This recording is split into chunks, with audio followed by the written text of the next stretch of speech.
Dividend yield बहुत important है। हम लोग डिविडेंड की बात करते हैं लेकिन हमें मतलब होता है डिविडेंड यील्ड से। तो डिविडेंड यील्ड का क्या मतलब हुआ, आसान भाषा में समझते हैं। जैसे आपने 100 रुपए किसी शेयर में लगाए और 100 रुपए आपने किसी शेयर में लगाए और उस शेयर की फेस वैल्यू है 10 रुपए। आप चाहे तो नोट कर सकते हैं, मार्केट प्राइस शेयर का 100 रुपए है, फेस वैल्यू शेयर की 10 रुपए है, और उस शेयर ने 100% का डिविडेंड दिया एक साल में।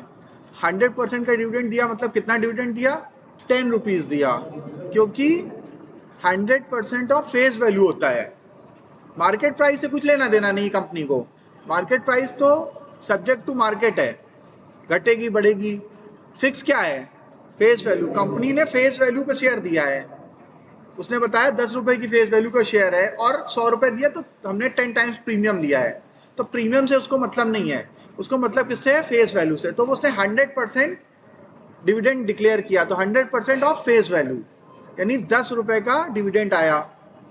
तो जिसने 100 रुपए का शेयर खरीदा उसको उस साल कितना रिटर्न मिला, कितने परसेंट मिला, कितने परसेंट रिटर्न मिला। जिसने 100 रुपए लगाया उस शेयर पे 10% का रिटर्न बना, यानी कि उसकी डिविडेंड यील्ड आई 10% की। अब वो शेयर बढ़ते बढ़ते हो गया 200 रुपए का। 200 रुपए पे अब फिर से कंपनी ने 100% का डिविडेंड डिक्लेयर किया नेक्स्ट ईयर। एक साल में शेयर डबल हो गया, ठीक है, नोट करते रहिएगा। तो अगली साल जब शेयर प्राइस एक साल के बाद after completion of one calendar year share price double हो गया, 200 रुपए पहुंच गया, अगेन कंपनी ने डिविडेंड दिया 100%। 100% ऑफ फेस वैल्यू का ही होता है, यानी फिर से 10 रुपए का डिविडेंड आया।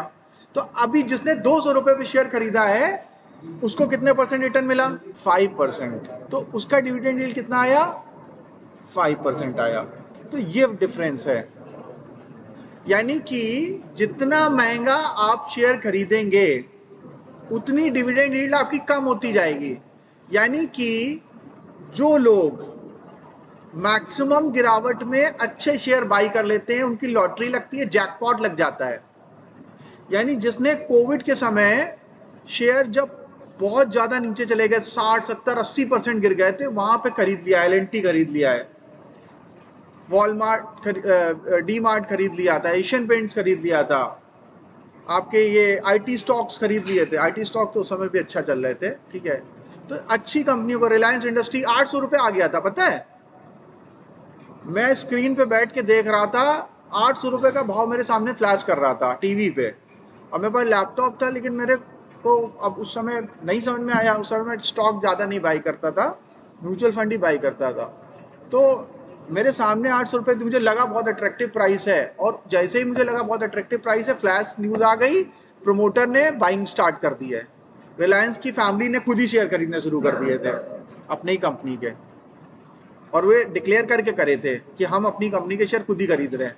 800 रुपए पे यार उन लोग क्यों नहीं खरीदेंगे।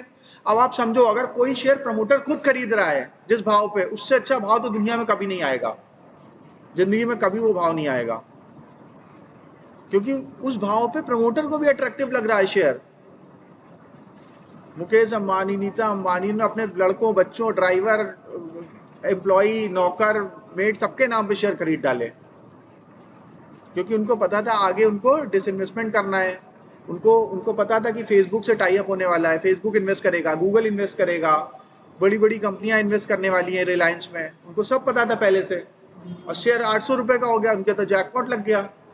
तो यानी कि आप जितना सस्ता शेयर खरीदेंगे गिरावट के समय, आपको डिविडेंड यील्ड उतनी हाई मिलेगी। यानी कि अभी अगर हम शेयर देख रहे हैं एचसीएल का, उसका डिविडेंड हमें दिखा रहा है 4.5% का। मैंने बताया कि मेरी लगभग 5-5.5% की डिविडेंड यील्ड है, जबकि मैंने कुछ महीने पहले खरीदा है। तो सोचो, जिसने कुछ साल पहले खरीदा होगा उसकी 10% की डिविडेंड यील्ड है, और जिसने 10-20 साल पहले खरीदा है उसकी 100% की डिविडेंड यील्ड है। मतलब अगर उसके पास 1 लाख रुपए के शेयर हैं तो 1 लाख साल का डिविडेंड आ रहा है। ये इतना ज्यादा अट्रैक्टिव होता है।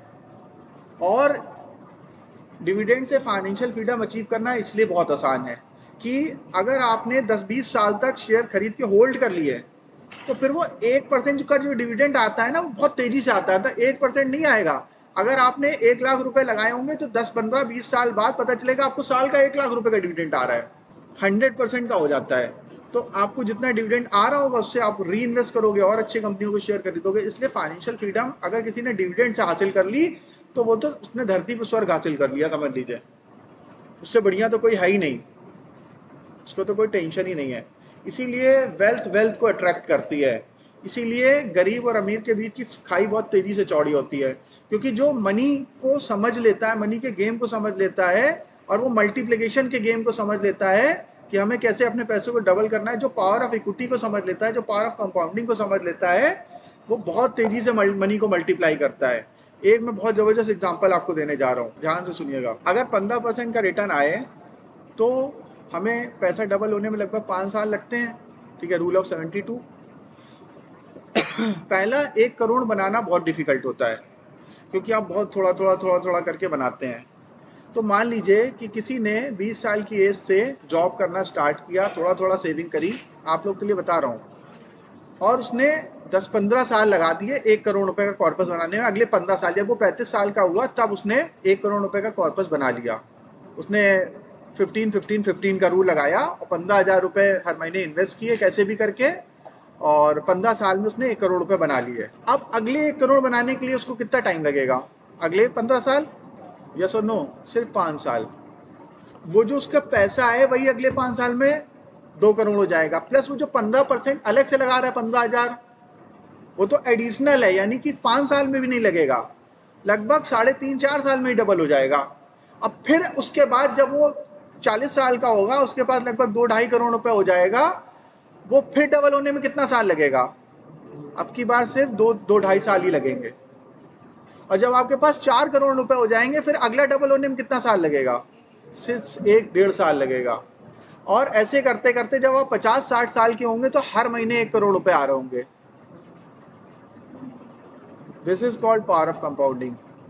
मतलब बहुत बेसिक चेक भी अगर स्टार्ट करे ना, कोई मेहनती बच्चा हो कोई, और वो 25-30 हजार रुपए कमाना शुरू कर दे किसी भी तरह से, ट्यूशन पढ़ा के भी कमा सकते हैं। अगर आप शाम को ट्यूशन भी पढ़ाए ना कॉलेज से जाने के बाद, तो आप 25-30 हजार रुपए महीने का कमा सकते हैं। अगर आपको थोड़ा सा मैथ्स, अकाउंट्स, फाइनेंस ये सब अच्छे से पढ़ाना आता है, साइंस, फिजिक्स, केमिस्ट्री, तो आप आराम से 20-25 हजार रुपए ट्यूशन से कमा सकते हैं। और उससे क्या होगा? आपकी नॉलेज भी बढ़ेगी।